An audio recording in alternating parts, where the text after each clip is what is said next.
Hi, this is Jeff Mesnick.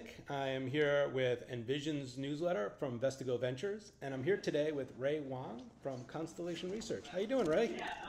I'm doing great. How you doing, Jeff? I'm doing good. I can tell you're at a conference today. Is that right? I am. It's really busy here. I'm here at the Workday Rising event. Oh, fun. And I heard that you got to do a keynote. Is that right? Or Yeah, we do a lot of different events here, speeches and stuff. So very, very busy. oh, great, excellent. So you know the guys from Vestigo Ventures from way back, and prior to before they were even Vestigo Ventures. Is that right? I have, yes. So looking at anything, talking about disruptive technologies, business models, all that stuff, even before they formed the group. Oh, excellent. And that's what you do at Constellation Research. You're basically one of the analysts. Is that correct? Or Yeah, I am. And what we do is we spend a lot of time talking about disruptive technologies, trying to figure out where new business models are coming from, trying to vision, two or three steps out in terms of life cycle of what organizations can do and how they can prevent themselves from being disrupted. oh, excellent. So today, I'd love to get your thoughts a little bit on disruptive technologies that are out there, and to kind of think through, or learn more about what you qualify. What is a digital disruption, for example, and maybe how does that apply to financial services and stuff like that? Well, digital's all the rage. I wrote a book called Disrupting Digital Business, published by Harvard about 2 years ago. And we were trying to really describe how technologies were transforming business models. And at the heart of digital transformation is really the fact that we're changing brand new business models, we're crafting brand new business models, and we're also changing the way we engage with stakeholders, customers, suppliers, partners, even employees. And so when we make those types of shifts, we're also having to make a commitment to a brand new business model. Now, the digital aspect of it, that's, the technologies come and go. It's just how we envision new business models that are enabled by these disruptive or exponential technologies. Give you an example. 10 years ago, we were all talking about social and mobile and cloud and big data and analytics. And, that wasn't, that was interesting. But today, if you fast forward like 8, 9, 10 years later, what we've seen is the convergence of all those things. So when you take something like IoT or blockchain, right, it already assumes all that stuff is built in, right? IoT already has social elements and mobile elements and big data and cloud.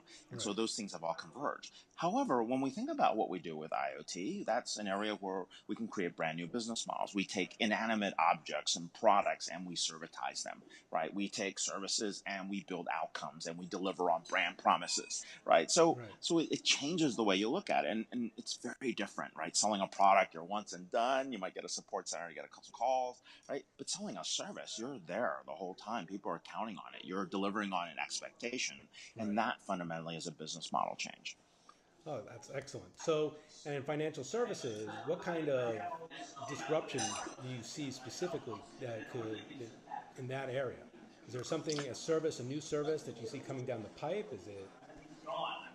Well, the big areas now today, when we think about disruptions from a technology perspective, are coming from artificial intelligence, are Yep. coming from blockchain, are coming from IoT, are coming from augmented reality or virtual reality, are definitely coming from how people are applying things in the cloud, right? And so those are kind of the broad sets of disruptions that are happening in the marketplace. So, for example, with AI and artificial intelligence, what we're really doing is we don't have artificial intelligence, right? It's a misnomer. But what we do have is very good predictive analytics, very good machine learning algorithms. And what we're starting to learn are, fraud detection patterns. We're also trying to understand, right, where we might actually have issues of risk and compliance, right? That stuff that's not like a 20-person, 100-day audit anymore. That's basically like go spend, $100,000 on software and we can figure it all out, right? And that helps you get there very, very quickly.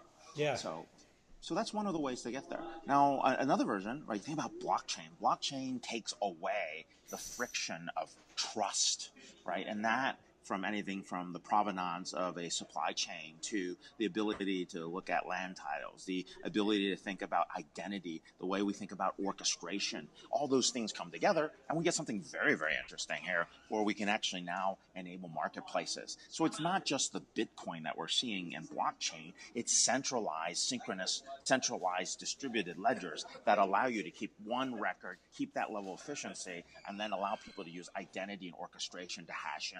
that gets very exciting in terms of what it means for right peer-to-peer transactions. Question, do we need financial institutions to engage on a transaction? Not sure.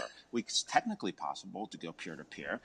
What does it mean? What are the implications? How does that disrupt that whole financial services lifecycle? So we're definitely seeing that on one end. When you take something like IoT, that's actually pretty powerful because what we're doing is we're changing the way we get context, right? Time, location, weather, sentiment, all that impacts your next best action, impacts how you service someone, impacts how you deliver a customer experience, or you make it easier for someone at work to make a decision. And so when we're delivering on IoT, what's interesting is those new business models that servitize things and those business models that rely on context, and you get that kind of stuff. And then AR, VR, that's just kind of cool. It changes the way you look at advertising. It changes the way you look at how you engage with customers, different types of experiences, right? So those are all building together. And in some cases, you might deliver something in blockchain that handles the IoT, AR, VR, and allows you to use AI over time to learn about someone, learn about a customer, learn about a behavior, identify a pattern that you didn't see before, apply a topological data analysis and say, hey, there's all these clusters over here. Why the hell are these clusters here? What does that mean? All right, let's put a human on that and figure out what's going on. Right, so we're going to see that, and that disruption's happening. Oh, very cool. So let's maybe change gears a little bit and talk a little bit about how maybe disruption's happening in the gig economy. What do you think of that? Well, the gig economy is very interesting. It's a question of supply and demand on skill sets. And when we think about competencies and skills and training capabilities, what you really want to think about is who's extracting the most value in delivering those competencies and skills. So in a gig economy, like we typically think, hey, it might be TaskRabbit, someone that can put together an IKEA set of furniture, or someone who can code in Swift, or someone who can help you, change a sprinkler. Right. All those things are part of this gig economy. But the question is, how do you know which are the skill sets in demand? How do you build those skill sets so that you're going to be successful? How do you train against them? What do you learn? Right. There's a whole market around this gig economy, which is where people are looking for very distinct projects, very distinct access.